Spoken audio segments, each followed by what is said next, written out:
മലയോര മേഖലകളിൽ താമസിക്കുന്നവർ വന്യജീവികളെ ഭയന്നാണ് ഓരോ നിമിഷങ്ങളും തള്ളി നീക്കുന്നത്. കാട്ടാനയുടെ ശബ്ദമോ ഒരു വന്യജീവി ആക്രമണമോ ഉണ്ടായാൽ അവരുടെ ഉള്ളിൽ തീയാളും. പിന്നെ വനവകുപ്പിനെതിരെ തെരുവിലിറങ്ങി പ്രതിഷേധിക്കും. ഇടുക്കി, വയനാട് ഉൾപ്പെടെയുള്ള ജില്ലകളിൽ ഇതുപോലുള്ള സമരങ്ങൾ നിത്യസംഭവമാണ്. കഴിഞ്ഞ ദിവസം ഇടുക്കി പീരുമേട്ടിലും ജനങ്ങൾ കൂട്ടത്തോടെ ഇറങ്ങി.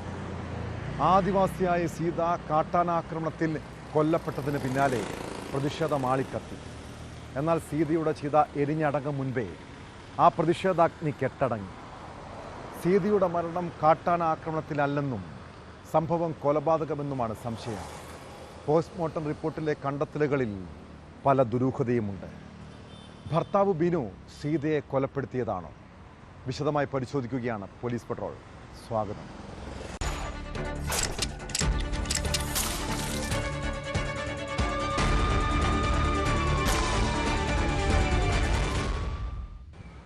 ഇടുക്കി പീരുമേട്ടിലെ ആദിവാസിയായ സീതയ്ക്ക് എന്താണ് സംഭവിച്ചത്? സീതയെ കാട്ടാനയാണോ ഭർത്താവ് ബിനുവാണോ കൊലപ്പെടുത്തിയത്? കഴിഞ്ഞ ദിവസം പീരുമേട് പ്ലാക്കത്തടം കോളനിയിലെ 54 വയസ്സുകാരി സീതയെ വനത്തിൽ വെച്ച് കാട്ടാന ചവിട്ടിക്കൊന്നെന്നാണ് ഭർത്താവ് ബിനു ആദ്യം നൽകിയ മൊഴി. എന്നാൽ പോസ്റ്റ്മോർട്ടത്തിലെ പ്രാഥമിക റിപ്പോർട്ട് പുറത്തു വന്നതോടെ കേസിൽ വഴിത്തിരിവുണ്ടായിരിക്കുന്നു. സീതയെ ഭർത്താവ് ബിനു കൊലപ്പെടുത്തിയതാകാമെന്നാണ് സംശയം. വനംവകുപ്പിന് ആദ്യം തന്നെ സംശയമുണ്ടായിരുന്നുവെന്നും ഇക്കാര്യങ്ങൾ സാധൂകരിക്കുന്നതാണ് പോസ്റ്റ്മോർട്ടം റിപ്പോർട്ടിലെ കണ്ടെത്തലുകളെന്നും DFO പ്രതികരിച്ചു.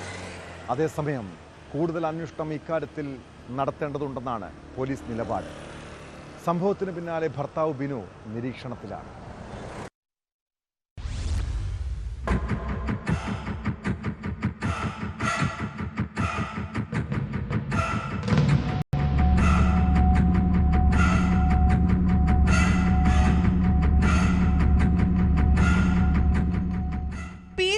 പ്ലാക്കത്തടം ആദിവാസി കോളനിയിലെ മലമ്പണ്ടാരം വിഭാഗത്തിൽപ്പെട്ട സീതയാണ് കഴിഞ്ഞ ദിവസം മരിച്ചത്. വനവിഭവങ്ങൾ ശേഖരിക്കാൻ കാട്ടിലേക്ക് പോയ തന്നെയും ഭാര്യ സീതയെയും കാട്ടാന ആക്രമിച്ചതായും ആന സീതയെ ചവിട്ടിക്കൊന്നു എന്നുമാണ് ബിനു പോലീസിനോടും വനംവകുപ്പ് ഉദ്യോഗസ്ഥരോടും പറഞ്ഞത്. ഒപ്പമുണ്ടായിരുന്ന 2 മക്കൾ ഏറെ പിന്നിലായിരുന്നതിനാൽ ആനയുടെ ആക്രമണം ഇവർ കണ്ടില്ല എന്നും ബിനു ഉദ്യോഗസ്ഥരോട് പറഞ്ഞിരുന്നു. എന്നാൽ പീരുമേട് താലൂക്ക് ആശുപത്രിയിൽ നടത്തിയ പോസ്റ്റ്മോർട്ടത്തിലാണ് കൊലപാതകത്തിന്റെ ലക്ഷണങ്ങൾ കണ്ടെത്തിയത്. സീതയുടെ തലയുടെ പിൻഭാഗത്തും ശരീരത്തിന്റെ പിന്നിലും നിരവധി മുറിവുകൾ കണ്ടെത്തിയിരുന്നു. കല്ലിലോ മരത്തിലോ തലയുടെ പിൻഭാഗം ഇടിച്ചതായും മുഖത്ത് ഇരുവശത്തും അടിയേറ്റതായും വാരിയലുകൾ ഒടിഞ്ഞ് ശ്വാസകോശത്തിൽ തറച്ചതായും കണ്ടെത്തി. പാറക്കെട്ട് പോലെ ഉയരത്തിൽ നിന്നും താഴേക്ക് സീത വീണതായും കുറച്ചു ദൂരം വലിച്ചിഴച്ചതായും കണ്ടെത്തലുണ്ട്. എന്നാൽ സീതയെ കാട്ടാന വലിച്ചിഴച്ചതായി ബിനു പറഞ്ഞിരുന്നില്ല. തന്നെയും ആന ആക്രമിച്ചെന്ന ബിനുവിന്റെ വാദം വിശ്വസനീയമല്ലായിരുന്നുവെന്നും വനംവകുപ്പ് ഉദ്യോഗസ്ഥർ പറയുന്നു. വനംവകുപ്പിന്റെ സംശയങ്ങളെ സാധൂകരിക്കുന്ന അല്ലെങ്കിൽ ശരിവെക്കുന്ന രീതിയിലുള്ള പോസ്റ്റ്മോർട്ടം ഫലങ്ങളാണ് ഇപ്പോൾ നിലവിൽ വന്നിരിക്കുന്നത്. ശ്രീ ബിനു കുറച്ചു കാലം ഫയർ വാച്ചറായിട്ട്, അതായത് കാട്ടുതീയുടെ സീസണിൽ ഫയർ വാച്ചറായിട്ട് വനംവകുപ്പിൻ്റെ തന്നെ ജീവനക്കാരനായിട്ട് ഞങ്ങളുടെ കൂടെ ഉണ്ടായിരുന്ന ആളാണ്. ഞങ്ങൾ കാട്ടിൽ പോകുമ്പോൾ ആനകളുള്ള സ്ഥലത്തു നിന്നെല്ലാം ഞങ്ങളെ മാറ്റി നേരെ ശരിയായ ദിശയിൽ കൊണ്ടുപോയിരുന്ന ബിനുവിന് ഇങ്ങനൊരു ആന പെട്ടെന്ന് വന്നു എന്നുള്ള അങ്ങനെയുള്ള അദ്ദേഹത്തിൻ്റെ മൊഴികളെല്ലാം തന്നെ സംശയം ബലപ്പെടുത്താനായിട്ട് സാഹചര്യം ഒരുക്കിയിരുന്നു. ബിനുവിന് പരിക്കുകളിൽ നിന്ന് വൈദ്യപരിശോധനയിൽ വ്യക്തമായിരുന്നു. അതേസമയം ഇക്കാര്യത്തിൽ വനംവകുപ്പും പോലീസും തമ്മിൽ അഭിപ്രായ ഭിന്നതയുണ്ട്. കൂടുതൽ അന്വേഷണത്തിലൂടെ മാത്രമേ കൊലപാതകമാണോ എന്ന് വ്യക്തമാകൂ എന്നാണ് പോലീസ് നിലപാട്. ബിനു പോലീസ് നിരീക്ഷണത്തിലാണ്. ഇയാളെ വീണ്ടും വിശദമായി ചോദ്യം ചെയ്യും. പോസ്റ്റ്മോർട്ടത്തിന് ശേഷം വീട്ടിലെത്തിച്ച മൃതദേഹം സംസ്കരിച്ചു.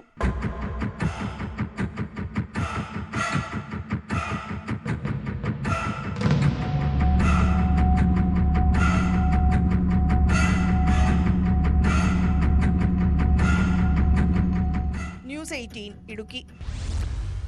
നമ്മുടെ സമൂഹത്തിൽ പല രീതിയിൽ ലൈംഗിക വൈകൃതമുള്ളവരുണ്ട്. സ്ത്രീകളെ ലൈംഗികമായി ചൂഷണം ചെയ്തും അവരുടെ നഗ്നദൃശ്യങ്ങൾ പകർത്തി പ്രചരിപ്പിച്ചും ആനന്ദം കണ്ടെത്തുന്നവർ.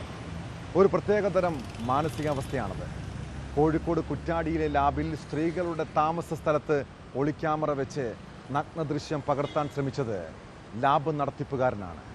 കഴിഞ്ഞ രാത്രി ശുചിമുറിയിൽ പോയ സ്ത്രീ ജനലിനടുത്ത് മൊബൈലുമായി ഒരാളെ കണ്ട് ബഹളം വെച്ചതോടെയാണ് ലാബ് നടത്തിപ്പുകാരൻ അസ്ലമിൻ്റെ തനി സ്വഭാവം പുറത്തു വന്നത്.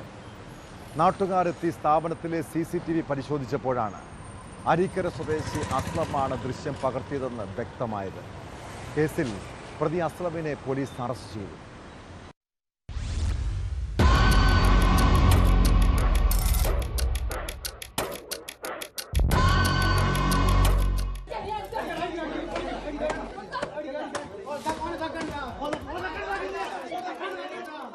വെള്ളിയാഴ്ച രാത്രിയിലാണ് സംഭവം. കുറ്റ്യാടി താലൂക്ക് ആശുപത്രിക്ക് സമീപമുള്ള അരീക്കര ലാബിനോട് ചേർന്ന് വനിതാ ജീവനക്കാർക്കായി താമസ സ്ഥലം ഒരുക്കിയിട്ടുണ്ട്. രാത്രി ജീവനക്കാരികളിൽ ഒരാൾ ശുചിമുറിയിൽ പോയ സമയത്ത് ജനലിനടുത്ത് മൊബൈലുമായി ഒരാളെ കണ്ടു. യുവതി ബഹളം വെച്ചതോടെ നാട്ടുകാരെത്തി സ്ഥാപനത്തിലെ CCTV പരിശോധിച്ചപ്പോഴാണ് ലാബിന്റെ നടത്തിപ്പുകാരനായ അസ്ലമാണ് മൊബൈൽ ക്യാമറയുമായി ശുചിമുറി ദൃശ്യം പകർത്തിയതെന്ന് വ്യക്തമായി.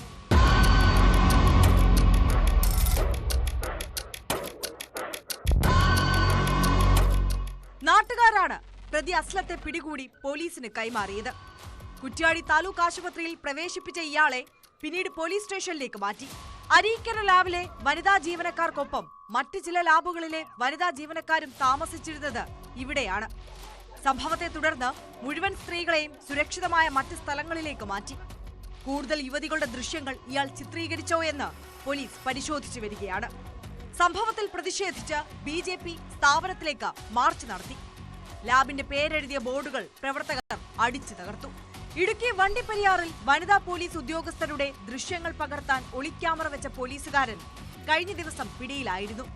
ഇതിന് പിന്നാലെയാണ് കുറ്റ്യാടിയിലെ സംഭവം. സ്ഥാപന നടത്തിപ്പുകാരൻ തന്നെയാണ് പ്രതിയെന്നത് നാട്ടുകാരിൽ ആശങ്ക സൃഷ്ടിച്ചിട്ടുണ്ട്.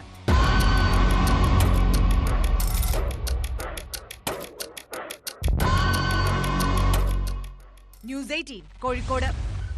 കടുത്ത മദ്യപാനികളും ലഹരിക്കടിമകളുമായ വ്യക്തികൾ എന്തും ചെയ്യാൻ മടിക്കില്ല. അവർ ആരെയും ആക്രമിക്കും. സ്വന്തം വീട്ടിലും നാട്ടിലും ഭീകരാന്തരീക്ഷം സൃഷ്ടിക്കും. കൊല്ലം കൊട്ടാരക്കരയിൽ മദ്യലഹരിയിൽ ജനസേവ കേന്ദ്രത്തിലെത്തിയ ആൾ യുവതിയെ മർദ്ദിച്ചത് പണം ചോദിച്ചിട്ട് കൊടുക്കാത്തതിനാണ്. കൊട്ടാരക്കര സ്വദേശി പ്രശാന്ത് സ്ഥാപനത്തിലെ ലാപ്ടോപ്പ് തല്ലിപ്പൊളിക്കാൻ ശ്രമിക്കുകയും ഭീതി വിതയ്ക്കുകയും ചെയ്തതോടെ യുവതി ബഹളം വെച്ചു. ഇതോടെ ഭർത്താവ് ഇടപെട്ട് ആക്രമിയെ പിടികൂടി കൊട്ടാരക്കര പോലീസിൽ ഏൽപ്പിച്ചു. സംഭവത്തിന്റെ ദൃശ്യങ്ങൾ സഹിതമാണ് ദമ്പതികൾ പോലീസിൽ പരാതി നൽകിയിരിക്കുന്നത്.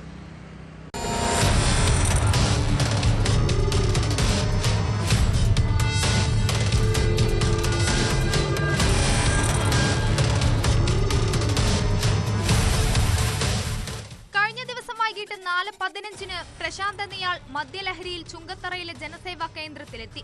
പണം ആവശ്യപ്പെട്ടപ്പോൾ കൊടുക്കാഞ്ഞതോടെ ഇയാൾ അക്രമം കാട്ടുകയായിരുന്നു.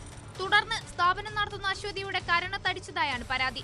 ഇവരുടെ ഭർത്താവിന്റെ മുന്നിൽ വെച്ചായിരുന്നു അതിക്രമം. ഒരു വട്ട് പിടിച്ച ഒരു ഇതിന്റെ കണക്കായിരുന്നു നടക്കുന്നത്. അങ്ങനെ വീണ്ടും ഞങ്ങളെ രണ്ടുപേരെ കണ്ടപ്പോഴത്തേന് വീണ്ടും ഇവൻ കയറി വന്നിട്ട് ഇവന് ലാപ്പങ്ങ് എടുക്കുക. നമ്മൾ ലാപ്പിലൂടെ വെച്ചേക്കുമല്ലേ, അവൻ കൈ വയറ് പോലും ഇളക്കാതെ അങ്ങ് എടുത്ത് കയ്യിലങ്ങ് വെച്ചേക്കുക. ഇപ്പം തറയിടുമെന്നുള്ള രീതി, പൈസ ഒന്നില്ലെങ്കിൽ ഇപ്പം തറയിടുമെന്നുള്ള രീതിയിൽ കയ്യിലങ്ങ് വെച്ചേക്കുക. അപ്പോഴത്തേന് പിന്നെ ഞങ്ങൾക്ക് സഹിക്കാൻ പറ്റില്ല. നമ്മുടെ സ്ഥാപനത്തിൽ കയറി ഇങ്ങനെ കാണിച്ചത് ശരിയല്ലല്ലോ. ഞങ്ങൾ പറഞ്ഞ മര്യാദയ്ക്ക് ഇറങ്ങി പോടാന്നുള്ള രീതിയിൽ സംസാരിച്ച് അപ്പോഴത്തേന് എന്നെ ദേഹോപദ്രവേൽപ്പിച്ച് എന്നെ ചെവിക്കന്നത്തടിച്ച്. പ്രശാന്ത് സ്ഥാപനത്തിൽ നടത്തിയ പരാക്രമം അറിഞ്ഞായിരുന്നു അശ്വതിയുടെ ഭർത്താവ് അനിൽകുമാർ എത്തിയത്. ലാപ്ടോപ്പ് നശിപ്പിക്കാൻ ശ്രമിക്കുകയും ജനസേവാ കേന്ദ്രത്തിന്റെ പ്രവർത്തനം തടസ്സപ്പെടുത്തുകയും ചെയ്തതോടെ കടയിൽ നിന്നും ഇറങ്ങിപ്പോകാൻ പറഞ്ഞെങ്കിലും ഇയാൾ അക്രമം തുടരുകയായിരുന്നു എന്ന് അനിൽകുമാർ പറയുന്നു.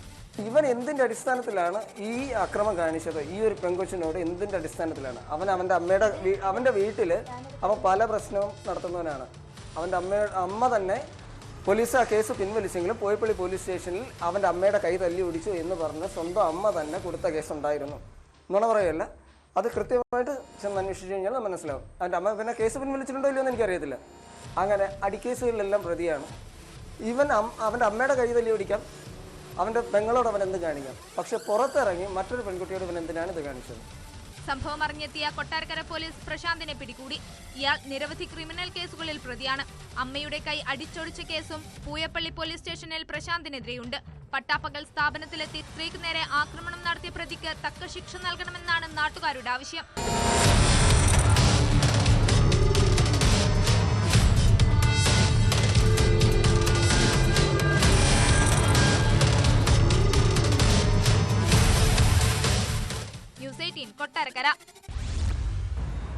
നമ്മുടെ വീടുകളിലും സ്ഥാപനങ്ങളിലുമൊക്കെ ചില ആളുകൾ ചികിത്സാ സഹായം ചോദിച്ചെത്താറുണ്ടല്ലേ. അവർക്ക് എന്ത് സഹായം നൽകണമെന്നത് ഓരോരുത്തരെയും ഇഷ്ടമാണ്. കഴിഞ്ഞ ദിവസം കണ്ണൂർ ബിഷപ്പ് ഹൗസിൽ ഇങ്ങനെ സാമ്പത്തിക സഹായം ചോദിച്ചെത്തിയ ആൾ അവിടെ കാട്ടിക്കുട്ടിയ പരാക്രമം ഭയപ്പെടുത്തുന്നതാണ്. സഹായം നൽകിയപ്പോൾ തുക കുറഞ്ഞു പോയെന്നാരോപിച്ച് വൈദികനെ കുത്തി പരിക്കേൽപ്പിച്ചു. വലത് കൈക്കും വയറിനും കുത്തേറ്റ ഫാദർ ജോർജ് പൈനാടത്ത് ആശുപത്രിയിൽ ചികിത്സയിലാണ്. കേസിൽ ആക്രമണം നടത്തിയ കാസർഗോഡ് സ്വദേശി മുഹമ്മദ് മുസ്തഫയെ പോലീസ് അറസ്റ്റ് ചെയ്തു.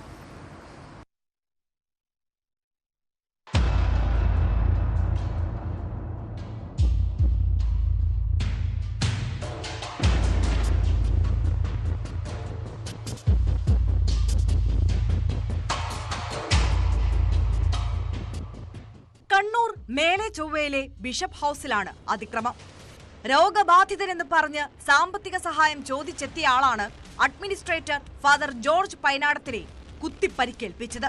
വൈദികൻ നൽകിയ തുക കുറഞ്ഞു പോയെന്നാരോപിച്ച് കറുക്കത്തിക്കൊണ്ടായിരുന്നു ആക്രമണം. ജോർജ് പൈനാടത്തിന്റെ വലതു കൈക്കും വയറിനും കുത്തേറ്റു. ഇദ്ദേഹം കണ്ണൂരിലെ സ്വകാര്യ ആശുപത്രിയിൽ ചികിത്സയിലാണ്.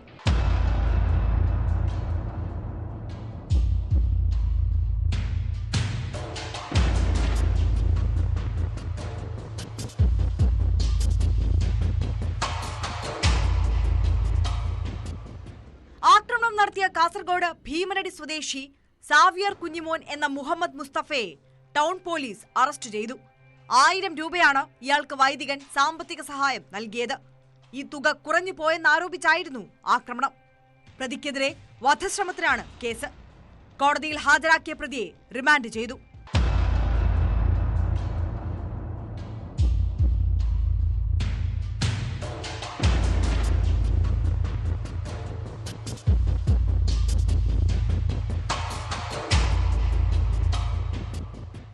ന്യൂസ് 18 കണ്ണൂർ. കോഴിക്കോട് മലാപ്പറമ്പിലെ അപ്പാർട്ട്മെന്റ് കേന്ദ്രീകരിച്ച് നടന്ന പെൺവാണിഭ കേസ് പോലീസിനെ പോലും പ്രതിക്കൂട്ടിൽ നിർത്തിയതാണ്. പോലീസ് ഡ്രൈവർമാരായ 2 പേർക്കും ഇടപാടിൽ പങ്കുണ്ടെന്ന് വ്യക്തമായതോടെ അവർ ഇപ്പോൾ ഒളിവിലാണ്. പിന്നാലെ പോലീസുകാർ ഉൾപ്പെടെ 3 പ്രതികൾക്കെതിരെ ലുക്കൌട്ട് നോട്ടീസ് പുറപ്പെടുവിക്കാൻ പോലീസ് തീരുമാനം. കോഴിക്കോട് കൺട്രോൾ റൂമിലെ ഡ്രൈവർമാരായിരുന്ന ഷൈജിത്ത്, സനിത്ത്, പെൺവാണിഭ കേന്ദ്രത്തിൻ്റെ നടത്തിപ്പുകാരനായ അമനീഷ് കുമാർ എന്നിവർക്കെതിരെയാണ് നടക്കാവ് പോലീസ് ലുക്കൌട്ട് നോട്ടീസ് ഇറക്കുക.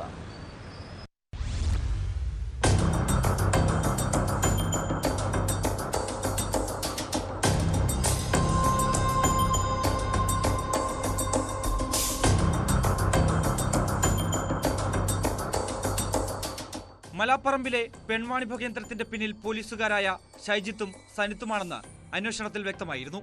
കേന്ദ്രത്തിന്റെ നടത്തിപ്പുകാരി ബിന്ദുവും പിടിയിലായ ഇടപാടുകാരും ഇക്കാര്യം പോലീസിനോട് സമ്മതിച്ചിരുന്നു.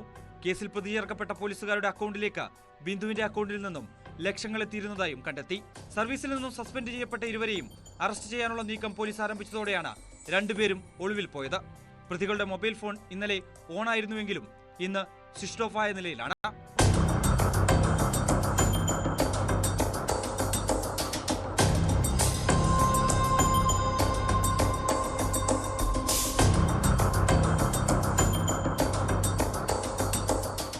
മുൻകൂർ ജാമ്യത്തിനായി കോടതിയെ സമീപിക്കാനുള്ള നീക്കങ്ങളും പ്രതികൾ നടത്തുന്നുണ്ട്. കേന്ദ്രത്തിന്റെ നടത്തിപ്പുകാരനായ വട്ടോളി ബസാർ സ്വദേശി അമനീഷ് കുമാറും പ്രതികൾക്കൊപ്പം ഉണ്ടെന്നാണ് സൂചന. ഒരാഴ്ച മുമ്പാണ് മലാപ്പറമ്പിലെ പെൺവാണിഭ കേന്ദ്രത്തിൽ പോലീസ് റെയ്ഡ് നടത്തി സ്ത്രീകൾ ഉൾപ്പെടെ 9 പേരെ അറസ്റ്റ് ചെയ്തത്. പിടിയിലായവരുടെ മൊബൈൽ ഫോണുകളും അക്കൗണ്ടുകളും കേന്ദ്രീകരിച്ചുള്ള അന്വേഷണമാണ് കേന്ദ്രത്തിന്റെ ഉടമകളായ പോലീസുകാരിലേക്ക് എത്തിയത്.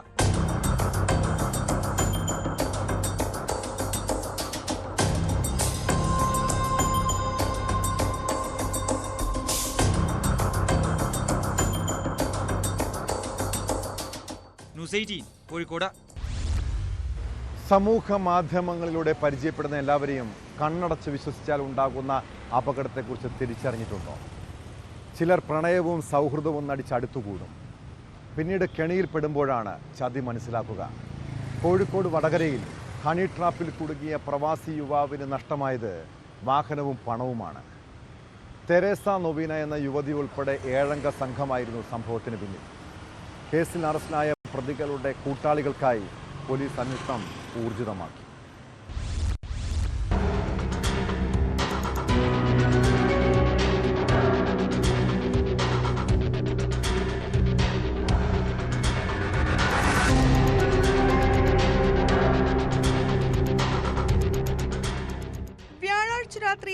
സംഭവം നടന്നത്. കേസിലെ മുഖ്യപ്രതി തെരേസ നൊവീന റാണിയുമായി പ്രവാസി യുവാവ് 4 മാസമായി സൗഹൃദത്തിലായിരുന്നു. നിരന്തരം ഇരുവരും തമ്മിൽ ചാറ്റ് ചെയ്യുകയും ചെയ്തു. അടുത്തിടെ യുവാവ് അവധിക്ക് നാട്ടിലെത്തിയതോടെ റാണി യുവാവിനെ മുക്കാളി റെയിൽവേ അടിപ്പാതയ്ക്ക് സമീപമുള്ള വീട്ടിലേക്ക് വിളിച്ചുവരുത്തി. ഇവിടെ എത്തിയപ്പോൾ രണ്ടാം പ്രതി ധർമ്മടം സ്വദേശി അജ്നാസ് ഇയാളെ യുവതിക്കൊപ്പം ചേർത്ത് നിർത്തി ഫോട്ടോ എടുക്കുകയും പിന്നീട് ഇത് കാട്ടി ഭീഷണിപ്പെടുത്തുകയുമായിരുന്നു.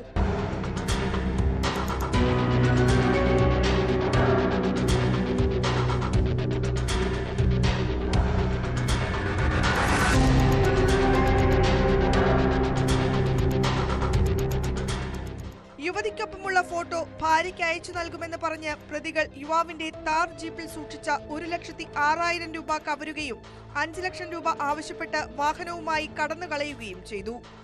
യുവാവിന്റെ പരാതിയിൽ റാണി, അജ്നാസ് എന്നിവരെ പോലീസ് കസ്റ്റഡിയിലെടുത്തിരുന്നു. കേസിൽ ആകെ 7 പ്രതികളാണ് ഉള്ളത്. അറസ്റ്റിലായ 2 പ്രതികൾക്ക് പുറമെ യുവതി ഉൾപ്പെടെയുള്ള മറ്റ് പ്രതികളെ പോലീസ് തിരിച്ചറിഞ്ഞിട്ടുണ്ട്. ഇവരെ കണ്ടെത്താൻ പോലീസ് അന്വേഷണം ഊർജിതമാക്കി.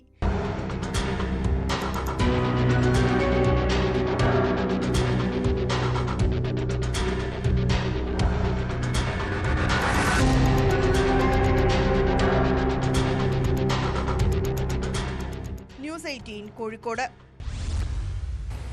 ഒരു വ്യാജ കേസിൽ കുടുങ്ങി ജയിലിൽ കിടക്കേണ്ടി വന്ന നിരപരാധികളുടെ മാനസികാവസ്ഥയെക്കുറിച്ച് ചിന്തിച്ചിട്ടുണ്ടോ?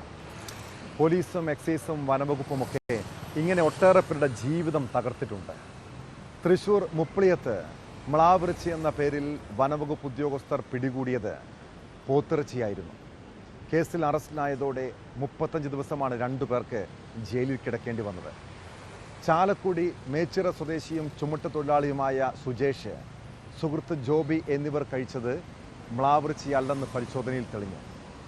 FIR റദ്ദാക്കണമെന്നും ഉദ്യോഗസ്ഥർക്കെതിരെ നടപടിയെടുക്കണമെന്നും ആവശ്യപ്പെട്ട് ഹൈക്കോടതിയെ സമീപിക്കാനാണ് ഇവരുടെ തീരുമാനം.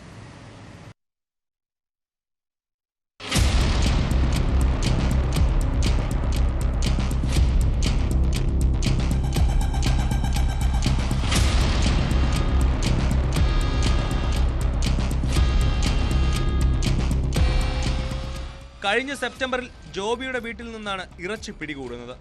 ചാലക്കുടി ഡിവൈഎസ്പിയുടെ നേതൃത്വത്തിലുള്ള ഡാൻസ് ഓഫ് സംഘം രഹസ്യ വിവരത്തിന്റെ അടിസ്ഥാനത്തിൽ പരിശോധനയ്ക്കെത്തുകയായിരുന്നു. തുടർന്ന് ഫ്രിഡ്ജിൽ സൂക്ഷിച്ച നിലയിൽ ഇറച്ചി കണ്ടെത്തി. ജോബിയുടെ മൊഴി പ്രകാരമാണ് സുജീഷിനെയും പിടികൂടിയത്.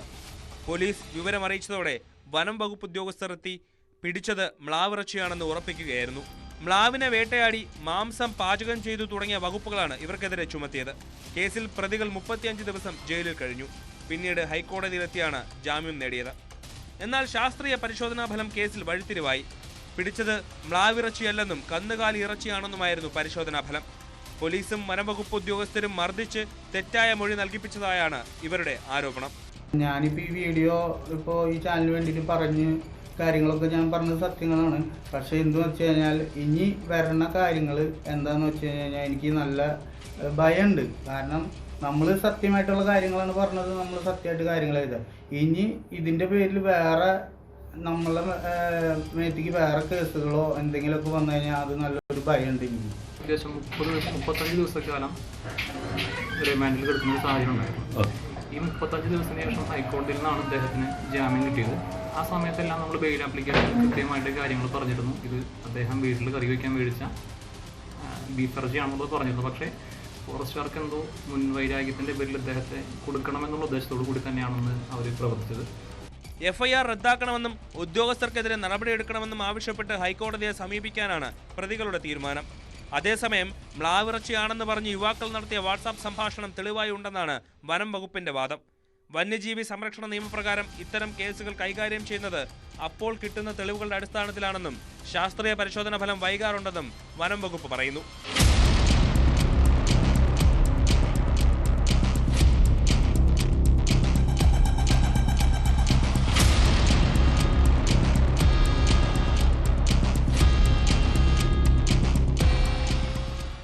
ന്യൂസ് 18 തൃശൂർ.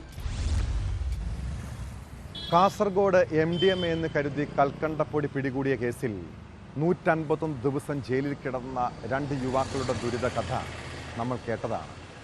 ആ കേസിൽ നീതി തേടിയുള്ള പോരാട്ടത്തിലാണ് കാസർഗോഡ് സ്വദേശി ബിജു മാത്യു.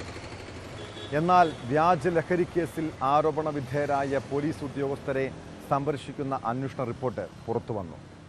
കേസ് കൈകാര്യം ചെയ്തതിൽ പോലീസിന് വീഴ്ച സംഭവിച്ചിട്ടില്ല എന്നാണ് കോഴിക്കോട് നാർക്കോട്ടിക് അസിസ്റ്റന്റ് കമ്മീഷണർ ADGPക്ക് നൽകിയ റിപ്പോർട്ടിൽ പറയുന്നത്. ലഹരി സംഘം കൽക്കണ്ടം ഇനത്തിൽപ്പെട്ട സുക്രോസ് എന്ന പദാർത്ഥം നൽകി യുവാക്കളെ പറ്റിച്ചെന്നാണ് അന്വേഷണത്തിലെ കണ്ടെത്തൽ. അതേസമയം പോലീസ് അന്വേഷണത്തിൽ വിശ്വാസമില്ലെന്നും നിയമ നടപടിയുമായി മുന്നോട്ടു പോകുമെന്നും യുവാക്കൾ വ്യക്തമാക്കി.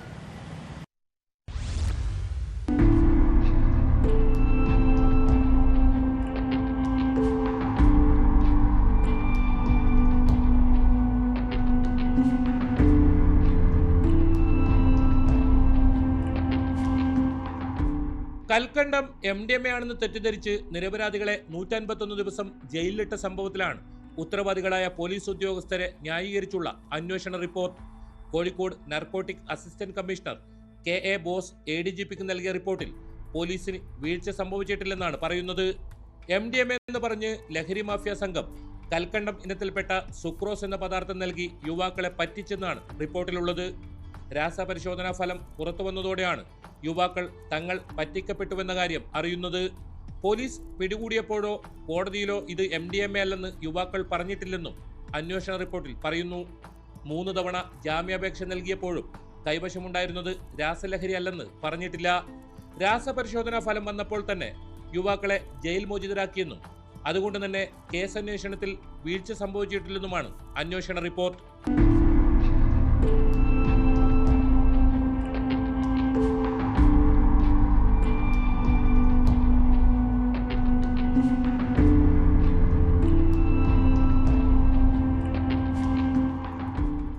അതേസമയം പോലീസ് അന്വേഷണത്തിൽ വിശ്വാസമില്ലെന്നും തങ്ങളുടെ മൊഴി അന്വേഷണ സംഘം എടുത്തിട്ടില്ലെന്നും യുവാക്കൾ പറയുന്നു.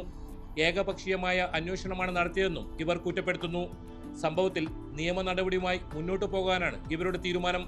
ഇതിനു മുന്നോടിയായി മുഖ്യമന്ത്രി, ചീഫ് സെക്രട്ടറി, DGP, നടക്കാവിലെ സബ് ഇൻസ്പെക്ടറായിരുന്ന ലീല അടക്കമുള്ളവർക്ക് കാഞ്ഞങ്ങാട്ടെ അഭിഭാഷകൻ KT ജോസഫ് മുഖേന വക്കീൽ നോട്ടീസ് അയച്ചു. ഒരു പൗരന്റെ അവകാശങ്ങൾ നിഷേധിക്കപ്പെട്ടാൽ അത് സംരക്ഷിച്ചു കൊടുക്കുന്നതിന് വേണ്ടിയാണ്, അത് നിവർത്തിച്ചു കൊടുക്കുന്നതിന് വേണ്ടിയാണ്. അല്ലാതെ നിയമപരമല്ലാത്ത പ്രവൃത്തിയിലൂടെ അവരുടെ ജീവിക്കാനുള്ള അവകാശത്തെ ധ്വംസിക്കാൻ, അതില്ലാതെയാക്കാൻ വേണ്ടിയുള്ളതല്ല. ചുരുക്കി പറഞ്ഞാൽ പോലീസിന് അധികാരം ലഭിക്കുന്നത് നിയമത്തിൻ്റെ അടിസ്ഥാനത്തിലാണ്. അതുകൊണ്ട് തന്നെ പോലീസിൻ്റെ പ്രവൃത്തിയും നിയമപരമായിരിക്കണം. 2024 നവംബർ 26 കണ്ണൂർ വാരത്തെ മണികണ്ഠൻ, കാസർഗോഡ് കോളിച്ചാൽ ഞരളേറ്റ് വീട്ടിൽ ബിജു മാത്യു എന്നിവരെ വ്യാജലഹരി കേസെടുത്ത് കോഴിക്കോട് നടക്കാവ് പോലീസ് ജയിലിലടച്ചത്. പോലീസിന്റെ അനാസ്ഥയിൽ 5 മാസമാണ് ഇവർക്ക് ജയിലിൽ കഴിയേണ്ടി വന്നത്. ഹൈക്കോടതി അഭിഭാഷകനും പൊതുപ്രവർത്തകനുമായ അഡ്വക്കേറ്റ് കുളത്തൂർ ജയ്സിംഗ് മുഖ്യമന്ത്രിക്ക് നൽകിയ പരാതിയെ തുടർന്നാണ് സംഭവത്തിൽ ഉന്നതതല അന്വേഷണത്തിന് ഉത്തരവിട്ടത്.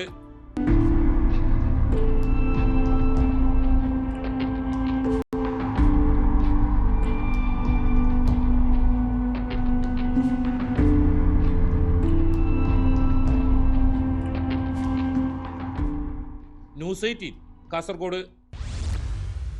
കോഴിക്കോട് താമരശ്ശേരിയിൽ ലഹരിക്കടിമകളായ യുവാക്കൾ ഒട്ടേറെ കുടുംബങ്ങൾ തകർത്തിട്ടുണ്ട്.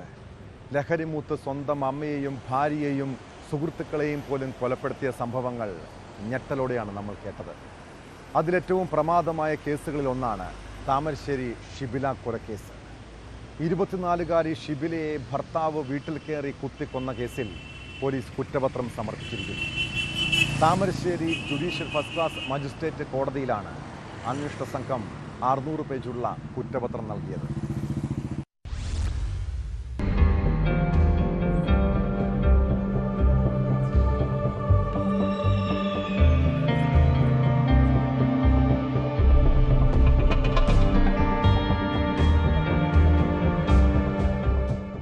ഷിബില കൊല്ലപ്പെട്ടതിന്റെ 87-ാം ദിവസമാണ് Thamarassery judicial first class magistrate കോടതിയിൽ പോലീസ് ഇൻസ്പെക്ടർ സായുജ് കുമാറിന്റെ നേതൃത്വത്തിലുള്ള അന്വേഷണ സംഘം കുറ്റപത്രം സമർപ്പിച്ചത്. ഷിബിലയുടെ ഭർത്താവ് പുതുപ്പാടി സ്വദേശി യാസറാണ് കേസിലെ ഏക പ്രതി. ഭാര്യയെ കുത്തിക്കൊലപ്പെടുത്തുകയും അവരുടെ മാതാപിതാക്കളെ മാരകമായി പരിക്കേൽപ്പിക്കുകയും ചെയ്തതാണ് കേസ്. കൊലക്കുറ്റത്തിനും വധശ്രമത്തിനും ഉൾപ്പെടെയുള്ള വകുപ്പുകൾ പ്രതിക്കെതിരെ ചുമത്തിയിട്ടുണ്ട്. ഒരേ സമയം 2 കത്തികൾ ഇരു കൈകളിലും പിടിച്ച് യാസിർ ഷിബിലയെ ആക്രമിച്ചതായാണ് അന്വേഷണ സംഘത്തിന്റെ കണ്ടെത്തൽ. 11 മുറിവുകളായിരുന്നു ഷിബിലയുടെ മൃതദേഹത്തിലുണ്ടായിരുന്നത്. തന്റെ വീട്ടിലേക്ക് ഷിബില മടങ്ങി വരാത്തതിലുള്ള വിരോധവും ഭാര്യ തന്നെ വിട്ടുപോകുമോ എന്ന ആശങ്കയുമാണ് കൊലയ്ക്ക് കാരണമെന്ന് കുറ്റപത്രത്തിൽ പറയുന്നു.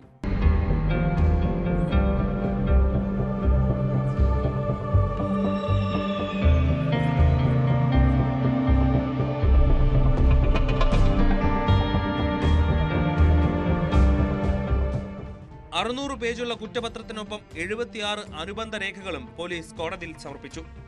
കൊലയ്ക്ക് ഉപയോഗിച്ച 2 കത്തികൾ ഉൾപ്പെടെ 36 തൊണ്ടിമുതലുകളും ഹാജരാക്കി. കേസിൽ 86 സാക്ഷികളുണ്ട്. കഴിഞ്ഞ മാർച്ച് 18 രാത്രി 7 മണിക്കായിരുന്നു ഷിബിലയെ വീട്ടുമുറ്റത്ത് വെച്ച് യാസിർ കുത്തിക്കൊലപ്പെടുത്തിയത്.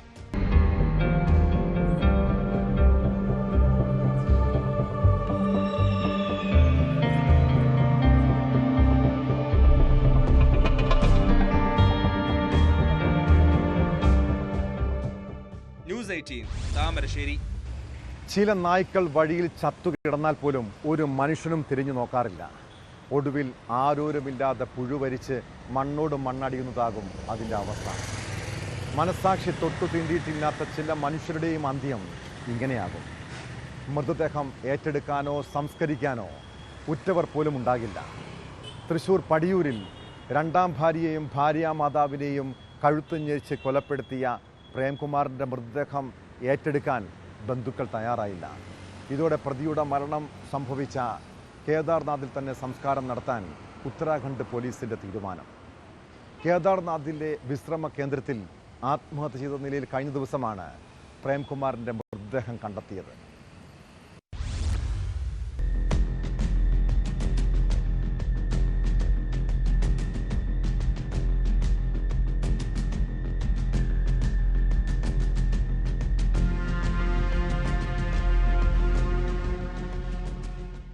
പടിയൂരിൽ വാടക വീട്ടിൽ താമസിച്ചിരുന്ന കാറളം വെള്ളാനി സ്വദേശിനി മണി, മകൾ രേഖ എന്നിവരെ ജൂൺ 4-നാണ് കൊല്ലപ്പെട്ട നിലയിൽ കണ്ടെത്തിയത്.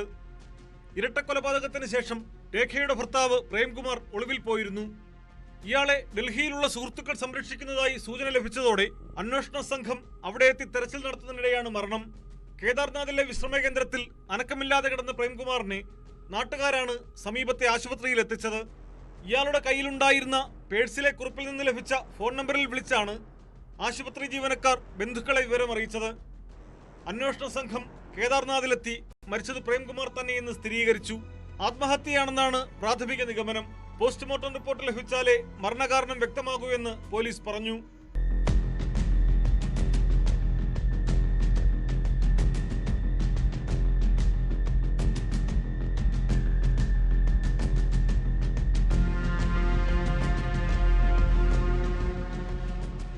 മൃതദേഹം ഏറ്റെടുക്കാൻ ബന്ധുക്കൾ തയ്യാറായിട്ടില്ല. ഈ സാഹചര്യത്തിൽ കേദാർനാഥിൽ തന്നെ സംസ്കരിക്കാനാണ് ആലോചന. രേഖയെയും മണിയെയും കൊലപ്പെടുത്തിയത് പ്രേംകുമാറാണെന്ന് വ്യക്തമാണെങ്കിലും അന്വേഷണം പൂർത്തീകരിക്കുന്നതിന്റെ ഭാഗമായി പോലീസ് DNA സാമ്പിൾ ശേഖരിച്ച് പരിശോധന നടത്തും. 2019 ആദ്യ ഭാര്യ വിദ്യയെ കൊലപ്പെടുത്തിയ കേസിലും പ്രതിയാണ് പ്രേംകുമാർ.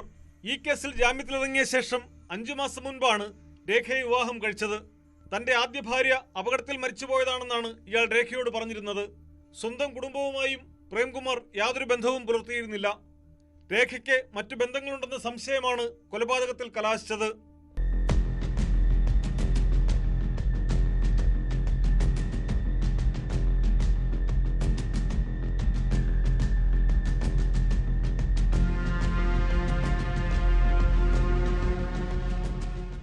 News desk, news 18. വാഹനങ്ങളിൽ താക്കോൽ മറന്നു വയ്ക്കുന്ന പ്രവണതയുള്ളവരാണോ നിങ്ങൾ? എങ്കിൽ സൂക്ഷിക്കണം കേട്ടോ. കാരണം ഇങ്ങനെ വാഹനത്തിൽ താക്കോൽ കണ്ടാൽ മോഷ്ടിക്കാനായി തക്കം പാർത്തിരിക്കുന്ന സംഘങ്ങൾ നമ്മുടെ ഇടയിലുണ്ട്. കോഴിക്കോട് മുക്കം KMCT മെഡിക്കൽ കോളേജിൽ സ്കൂട്ടർ മോഷണം പോയ സംഭവത്തിലേക്കാണ്.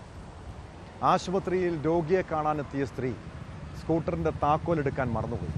തിരികെ എത്തിയപ്പോൾ വാഹനം കാണാനില്ല. മോഷ്ടാവ് സ്കൂട്ടറുമായി കടന്നു പോകുന്നതിൻ്റെ CCTV ദൃശ്യം ലഭിച്ചു. സംഭവത്തിൽ മുക്കം പോലീസ് കേസെടുത്ത് അന്വേഷണം ആരംഭിച്ചിട്ടുണ്ട്.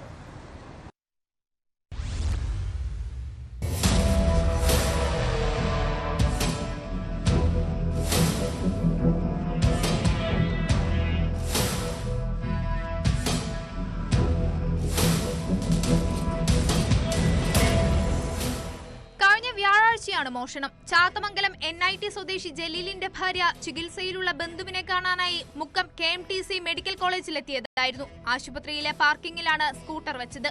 തിരികെ പോവാൻ നേരത്ത് ബാഗിൽ സ്കൂട്ടറിന്റെ താക്കോൽ നോക്കിയപ്പോൾ കണ്ടില്ല. പാർക്കിംഗിലെത്തിയപ്പോൾ സ്കൂട്ടറും കാണാനില്ലായിരുന്നു. തുടർന്ന് ആശുപത്രിയിലെ CCTV പരിശോധിച്ചപ്പോഴാണ് ഒരു യുവാവ് സ്കൂട്ടർ മോഷ്ടിച്ചു കൊണ്ടുപോയതാണെന്ന് വ്യക്തമായത്. ജലീലും ഭാര്യയും മുക്കം പോലീസിൽ പരാതി നൽകി. സ്കൂട്ടറിൽ താക്കോൽ മറന്നുവെച്ചതാണ് മോഷ്ടാവിന് കാര്യങ്ങൾ എളുപ്പമാക്കിയത്. ചാവി വണ്ടീൻ്റെ മുകളിൽ വെച്ച് പോയി. അപ്പം തിരിച്ച് അവിടെ നിന്ന് ഇറങ്ങാൻ നേരത്താണ് ബാഗിൽ ചാവി നോക്കിയിട്ട് കാണുന്നില്ല. അപ്പോഴും വണ്ടിയിലാണെന്നുള്ള ഓർമ്മയില്ല. പെട്ടെന്ന് ഓടി വന്ന് നോക്കുമ്പോൾ വണ്ടി വെച്ച സ്ഥലം പ്ലെയിനാണ്. പിന്നെ ഇവിടെ സെക്യൂരിറ്റീനോട് പറഞ്ഞ്, അപ്പോൾ സെക്യൂരിറ്റിക്കാർ ഇവിടെ എല്ലാം അന്വേഷിച്ച് നോക്കി. അതിനുശേഷം ഇവിടെ PROനെ കണ്ടു. PROൻ്റെ അടുത്ത് കംപ്ലയിൻറ്റ് ചെയ്തു. PRO ഒരു ഓഫീസിലാണ് ഇതിൻ്റെ CCTV ഫുട്ടേജ് ഉള്ള ഏരിയയിൽ നമ്മൾ പോയിട്ട് ജസ്റ്റ് CCTV ഒന്ന് ചെക്ക് ചെയ്തു. ഇത് ചെക്ക് ചെയ്തപ്പോൾ അതിൽ വിഷ്വൽസിൽ വണ്ടി എടുത്ത് പോകുന്നതായിട്ട് കാണുന്നുണ്ട്. പിന്നെ നമ്മൾ നേരെ മുക്കം പോലീസ് സ്റ്റേഷനിൽ പോയിട്ട് അവിടെ കംപ്ലയിൻറ്റ് എഴുതി കൊടുത്തു. സംഭവത്തിൽ മുക്കം പോലീസ് കേസെടുത്ത് അന്വേഷണം ആരംഭിച്ചു. SI ശ്രീജിത്തിന്റെ നേതൃത്വത്തിലാണ് അന്വേഷണം. പ്രതിയെക്കുറിച്ച് സൂചനകൾ ലഭിച്ചിട്ടുണ്ടെന്നും ഉടനെ പിടികൂടുമെന്നും പോലീസ് അറിയിച്ചു.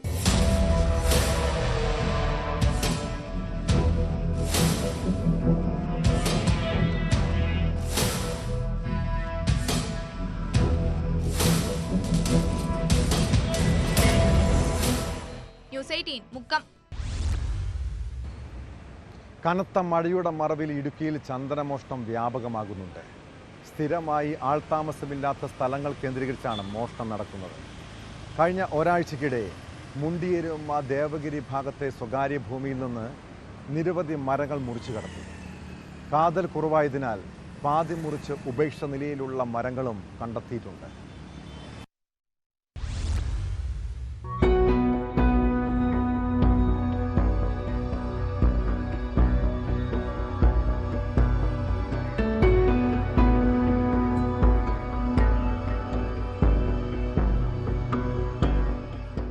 ഇടുക്കിയിൽ മറയൂർ കഴിഞ്ഞാൽ ചന്ദനമരങ്ങൾ കൂടുതലായി കാണപ്പെടുന്നത് അതിർത്തി പ്രദേശമായ പട്ടം കോളനിയിലാണ്. മഴക്കാലങ്ങളിലാണ് മേഖലയിൽ ചന്ദനമോഷണം വർദ്ധിക്കുന്നത്. കഴിഞ്ഞ ഒരാഴ്ചക്കിടെ മുണ്ടിയേരുമ ദേവഗിരി ഭാഗത്തെ സ്വകാര്യ ഭൂമിയിൽ നിന്ന് നിരവധി മരങ്ങൾ മുറിച്ചിട്ടുണ്ട്. കാതൽ കുറവായതിനാൽ പാതി മുറിച്ചു നിർത്തിയ മരങ്ങളുമുണ്ട്. ഇവിടെ നമുക്കൊരു 10-12 ചന്ദനം നിൽപ്പുണ്ടായിരുന്നു. അതിലൊരു 2-3 ചന്ദനം പോയി.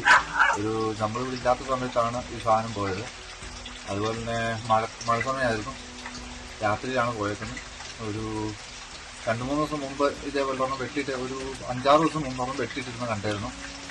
അത് കണ്ട് ഞങ്ങൾ പോലീസുകാരെ അറിയിച്ചു. പോലീസുകാർ വന്ന് നോക്കിയായിരുന്നു. അതുപോലെ പോലീസുകാർക്ക് കേസ് കൊടുത്തായിരുന്നു. അതിൽ 2 പേരെ 2-3 ദിവസം മുമ്പ് സംരംഭത്തിൽ വെച്ച് പിടിച്ചെന്ന് പറഞ്ഞു. ഇവരാണോന്ന് അറിയത്തില്ല. കഴിഞ്ഞ ദിവസം 7 കിലോ ചന്ദനമുട്ടിയുമായി 2 പേർ പിടിയിലായിരുന്നു. മുണ്ടിയേരുമ മേഖലയിൽ നിന്നും മുറിച്ചു കടത്തിയ മരമായിരുന്നു ഇത്. മേഖലയിലെ പൊതുസ്ഥലങ്ങളിൽ നിന്നടക്കം ചന്ദനം മുൻപും മോഷണം പോയിട്ടുണ്ട്. മഴ ശക്തമായ ദിവസങ്ങളിൽ രാത്രികാലങ്ങളിലാണ് മോഷണം കൂടുതലായും നടന്നിട്ടുള്ളത്.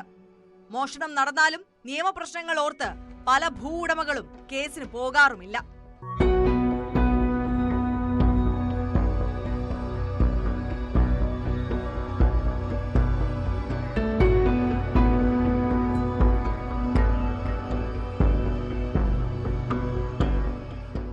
ന്യൂസ് 18 ഇടുക്കി.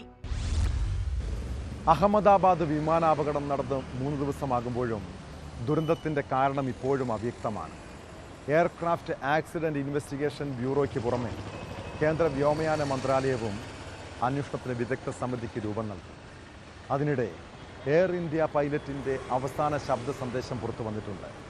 വിമാനം ഉയർത്താനാകുന്നില്ലെന്നും താഴേക്ക് കൂപ്പുകുത്തുന്നതായും 5 സെക്കൻഡ് മാത്രം ദൈർഘ്യമുള്ള സന്ദേശത്തിൽ പറയുന്നു.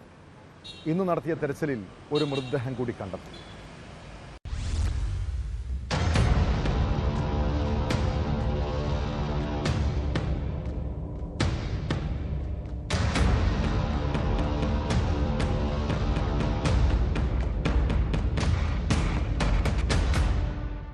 അഹമ്മദാബാദ് വിമാന ദുരന്തത്തിന്റെ കാരണം കണ്ടെത്താനുള്ള പരിശോധന തുടരുകയാണ്.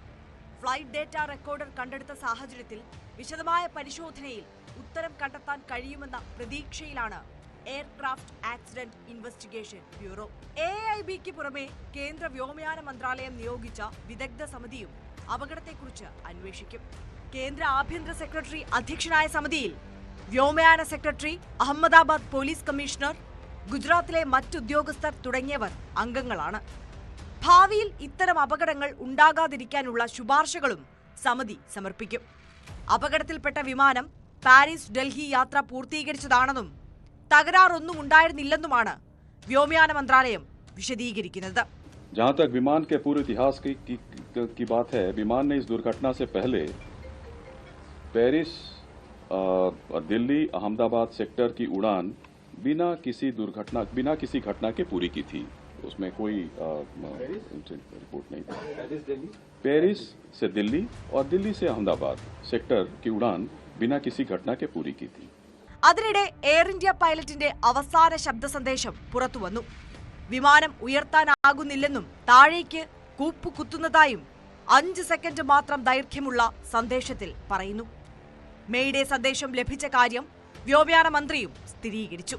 So like you see, the composition of the high level committee involves people from various backgrounds, and the people we feel who can bring in a lot of expertise and value to the committee, which is going to investigate in a holistic way into the incident.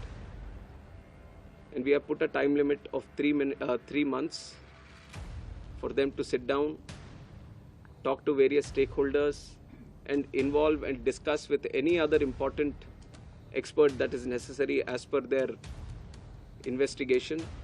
വിമാനം തകർന്നു വീണ പ്രദേശത്ത് NSGയുടെയും NDRFന്റെയും നേതൃത്വത്തിൽ തെരച്ചിൽ പുരോഗമിക്കുകയാണ്. ഇന്ന് നടത്തിയ തെരച്ചിലിൽ ഒരു മൃതദേഹം കൂടി കണ്ടെത്തി. എയർ ഹോസ്റ്റസിന്റെ മൃതദേഹമാണ് വിമാനത്തിന്റെ പിൻഭാഗത്ത് നിന്ന് കണ്ടെത്തിയത്. അതേസമയം മരിച്ചവരുടെ മൃതദേഹം വിട്ടു നൽകുന്നത് വൈകും. DNA പരിശോധനാ ഫലം വരാൻ 76 മണിക്കൂർ വേണ്ടിവരും. ഹോസ്റ്റൽ കെട്ടിടത്തിന് മുകളിൽ പതിച്ച വിമാനത്തിന്റെ പിൻഭാഗം ഉയർത്തുന്ന ശ്രമം തുടരുകയാണ്.